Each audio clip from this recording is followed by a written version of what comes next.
आज के समय में लगभग हर किसी को अपने गंतव्य तक पहुंचने की जल्दी रहती है। इसके लिए लोग अपने वाहन से यात्रा करते हैं या फिर लोग बस, मेट्रो छोड़ कैब से भी यात्रा करते हैं।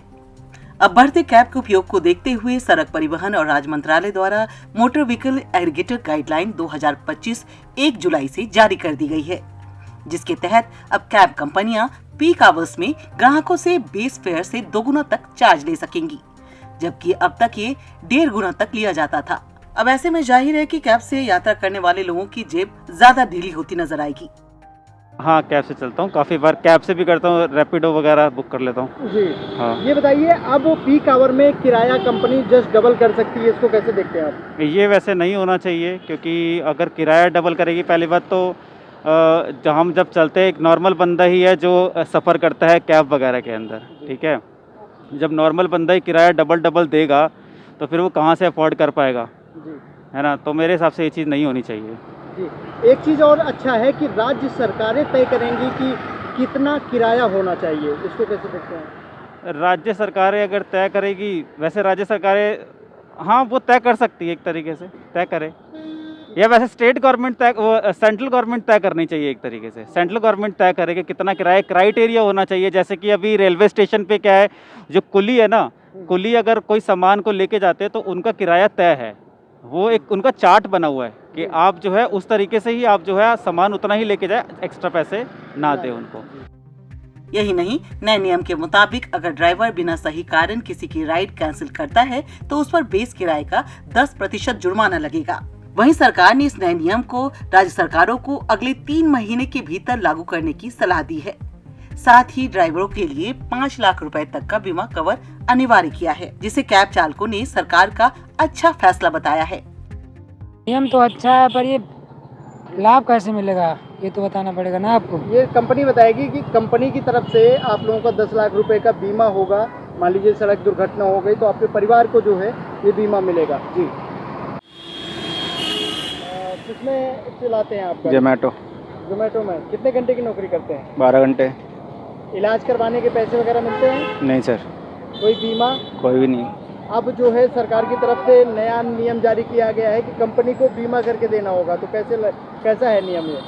अच्छा है नियम, ठीक है जी। फायदा मिलेगा? फ़ायदा मिलेगा। तो कब से चला रहे हैं आप? 1 साल हो गया जी। तो फुल टाइम यही चलाते हैं? फुल टाइम यही चलता है। अगर आप ये सोच रहे हैं कि पीक आवर्स क्या है, तो हम बताते हैं। जब ऑफिस टाइम, खराब मौसम या ट्रैफिक जाम की वजह से कैब की मांग बढ़ जाती है तो ऐसे समय को पीक आवर्स कहा जाता है। वहीं बेस फेयर की बात करें तो ये वो तय राशि होती है जो किसी बाइक, कैब आदि की एक निश्चित दूरी या समय के लिए ली जाती है। ये भी जान ले कि इस बेस किराए को राज्य सरकार अपने अपने प्रदेश के लिए तय करती है। सर ये बहुत ही बढ़िया है, ड्राइवर्स के लिए बहुत ही बढ़िया हो जाएगा। और दूसरा, जैसे मैंने अभी देखा केस की उबर की गाड़ी के अंदर, मगर कस्टमर्स कुछ प्रॉब्लम क्रिएट करते हैं या कोई मार पिटाई हो गई या गाड़ी छीन के ले गए हैं तो उबर उनकी आईडीज़ ब्लॉक कर देती है, उबर रिस्पॉन्सिबिलिटी नहीं लेती है। जो मैंने अभी जो नियम देखा है ये मेरे हिसाब से बहुत बढ़िया है। और दूसरा, सरकार से मैं ये भी आपके माध्यम से मैं ये बात पहुँचाना चाहूँगा सर, कि जो हम लोग ड्राइवर्स लोग भी हैं, कभी भी कोई भी ऑल द वर्ल्ड कभी भी कोई ऐसी प्रॉब्लम क्रिएट होती है तो सर सबसे पहले ट्रांसपोर्टेशन एंड टूरिज्म लाइन के ऊपर ही इफेक्ट पड़ता है।